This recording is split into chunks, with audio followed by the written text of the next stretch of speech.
туган аалымдарыбызды жөнөттүк. Ал жерде да курбанчылыктар болуп атат. Азыр бу жерде Кадам жайга бүргөндүгө барып да ошол жерде курбанчылыктарды союп, элибиз менен жолугабыз. Баардыгыбыз бата дуа кылалы. Ва тубу илаллахи жамиан айюхал муъминуна лааллакум туфлихун дейт. О момундар, силер Кудай Таалага жалпыңар менен тооба кылгыла дейт. Силер кутулушуңар үчүн деген.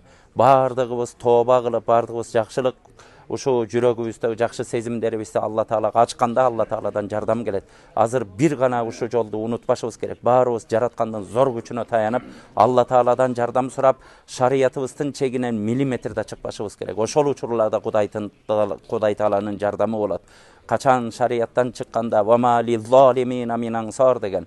Алла Таала залымдарга жардамчы жок дейт. Ошон үчүн урматтуу бир туугандар, шарияттан чыгып залым болбой, итке теңелип ит болбойлу баардыгыбыз. Ошон үчүн баардыгыбыз ушу жерлерде курбанчылыгыбызды кылабыз деп атабыз. Элдердин аманаты бар. Ушул жерде бир 2-3 КАМАЗ менен продуктылар келди. Бирөө Баткенде аскерлерге кетти.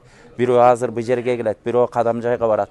Колдон келишинче продуктыларды жыйнап, мечит медреселердин баардыгы өкмөттүн штабтарына тапшырып атабыз. Алла Таалам баардыгыбыздын жүрөгүбүз бир эле Баткен эли жалгыз калдык дебегиле.